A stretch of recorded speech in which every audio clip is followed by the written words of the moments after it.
परी की जादुई अजूबा लहंगा।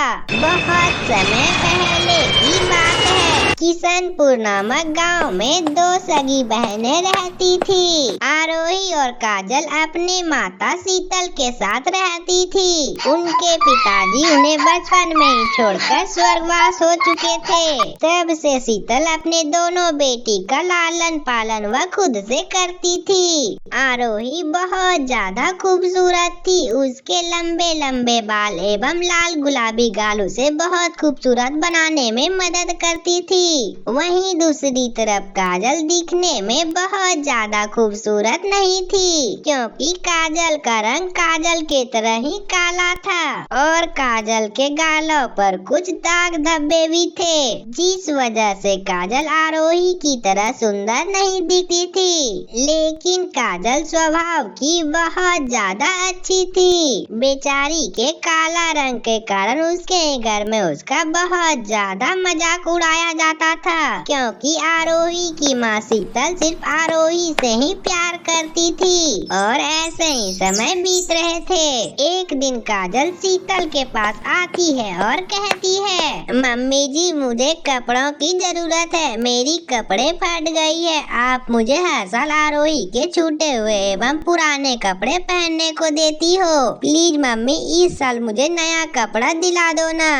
कल मुही तुम्हारी हिम्मत कैसे हुई हमसे पैसे मांगने की? तुम्हारे शकल के हिसाब से तुम्हारे पुराने एवं फटे कपड़े तुम्हें अच्छे लगते हैं। तुम्हें कपड़े देने का मतलब पैसे बर्बाद करना होगा। तुम चुपचाप से यहाँ से चली जाओ, वरना मेरा दिमाग खराब हो गया तो मैं तुम्हें अभी 2-4 थप्पड़ लगा दूंगी। इतने में वहाँ पर आरोही आ जाती है और आरोही अपनी माँ शीतल से कहती है, माँ मैं स्कूल में एनुअल फंक्शन में भाग ली हूँ, इसलिए मुझे ड्रेस एवं पैसों की जरूरत है। वो पैसे से मुझे सबसे अच्छे लहंगा एवं मेकअप की किट लानी है, जिससे मैं पूरे फंक्शन में सबसे अच्छा मैं ही दिखूं। और उससे मुझे फेशियल एवं पेडिक्योर भी करवानी है। ठीक है मेरी लाडली बेटी, तो क्या हुआ, मैं अभी तुझे 5,000 रुपया दे देती हूँ, जिससे तुझे पैसों की कमी ना हो। और तू तो है ही इतनी सुंदर, तुम्हारी सुंदरता देखकर ही तो मैं जिंदा हूँ, वरना इस कलमुही को देखकर तो मुझे कब का जहर खाना हो गया होता।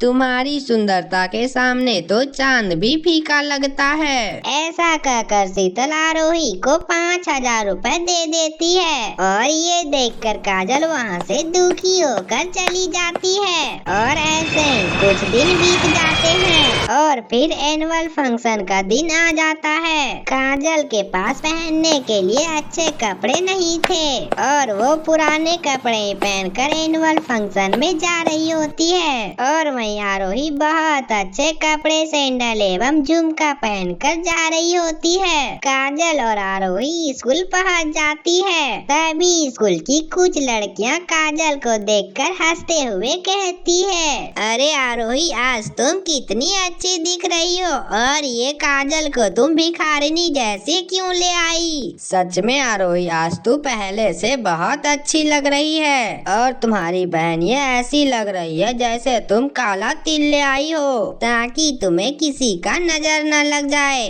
अरे क्या करूँ, कभी कभी तो मुझे यकीन ही नहीं होता कि ये कलमुही मेरी बहन है। मुझे तो इसके साथ चलने में भी शर्म आती है और मुझे कभी कभी तो लगती है कि इसे मेरी माँ कूड़े की डस्टबिन से उठा कर लाई है। ऐसा कहकर आरोही काजल का अपने दोस्तों के सामने बहुत ज्यादा मजाक उड़ाती है। काजल को अपनी इतनी ज्यादा इंसल्ट बर्दाश्त नहीं होती और वो आरोही को एक थप्पड़ मारकर कहती है, आरोही तुम अपनी बहन की ऐसे बेइज्जती कैसे कर सकती हो? क्या तुम्हारे सीने में दिल नहीं है जो तुम मेरी बेइज्जती कर रही हो? वैसे भी मेरा गांव वाले व मोहल्ले वाले की ताने सुनकर दिमाग खराब रहता है और ऊपर से तुम भी मेरी दिमाग खराब करते रहती हो। क्या तुम्हें एहसास भी है कि तुम्हारी बातों से मुझे कितना बुरा लग रहा होगा?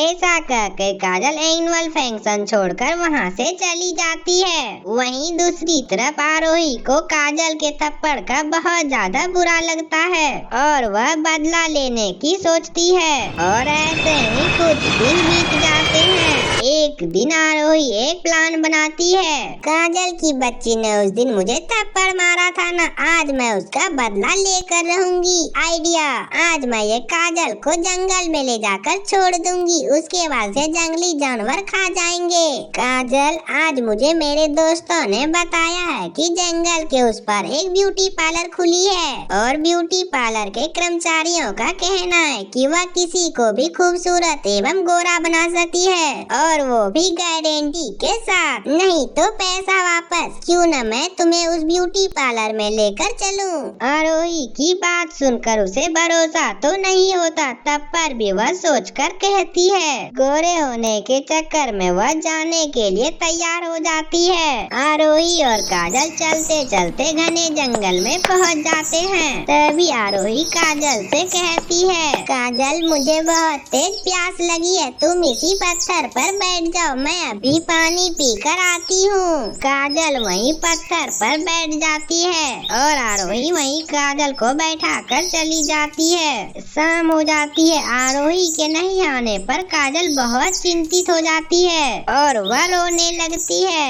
हे भगवान, आरोही तो इतने देरों से पानी पीने गई है, उसके आने का तो कोई आता पता ही नहीं है। मुझे लगता है कि उसे कोई जंगली जानवर मारकर खा गया है। आपने मेरी बहन आरोही को भी नहीं बख्शा। काजल ऐसा कहकर बहुत तेज रो रही थी कि तभी काजल को एक रोता हुआ बूढ़ा शेर दिखाई देता है, जिसकी पूंछ एक बहुत बड़ी पत्थर से दबी हुई थी और वह शेर बहुत ज्यादा तड़प रहा था। काजल अपनी जान का परवाह किए बगैर उस शेर के पास जाती है और उसे पूंछ पर से वह पत्थर हटा देती है। काजल के पत्थर हटाते ही वह शेर एक परी में बदल जाती है और इसके बाद परी बहुत खुश होकर कहती है, काजल मैंने तुम्हारी सभी बातें सुनी है, तुम एक बहुत अच्छी लड़की हो। तुम यहाँ पर बैठकर रो रही थी, लेकिन तुम मुझे जैसे ही देखी तुम अपनी सारी दुख भूल गई और तुम अपनी जान की परवाह किए बगैर मेरी सहायता की। मैं तुम्हें यह बताना चाहती हूँ कि तुम्हारे बहन को कोई जंगली जानवर ने नहीं मारा है,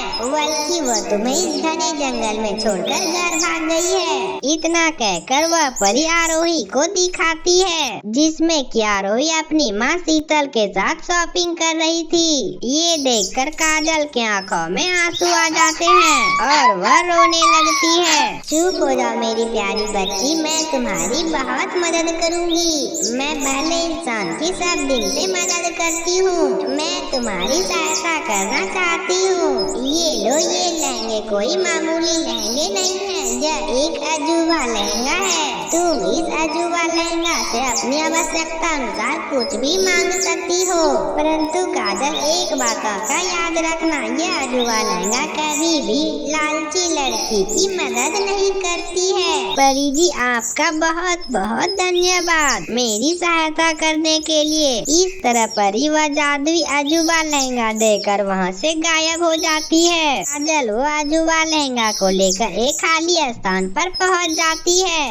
और उस अजूबा लहंगा से रहने के लिए एक घर मांगती है। काजल के इतना कहते ही वहाँ पर एक बहुत खूबसूरत घर प्रकट हो जाती है। काजल वो घर को देखकर बहुत ज्यादा खुश होती है और काजल उसके बाद उस घर के अंदर चली जाती है। घर के अंदर काजल देखती है कि बहुत सारा सामान रखा हुआ है। उस घर के अंदर तरह तरह के लहंगे एवं मेकअप के बहुत सारे सामान थे। काजल वो लहंगा को पहन लेती है। काजल के लहंगा पहनते ही काजल बहुत खूबसूरत लड़की में बदल जाती है। अपने आप को शीशे में देखकर काजल बहुत खुश होती है और वह मन ही मन परी को धन्यवाद कहती है और काजल अब उसी घर में खुशी खुशी रहने लगती है। तो हमारे प्यारे दोस्तों, कैसी लगी हमारी कहानी? अगर अच्छी लगी हो तो वीडियो को लाइक करके चैनल को सब्सक्राइब करना ना भूलें और मिलते हैं अगले वीडियो में। तब तक के लिए बाय बाय।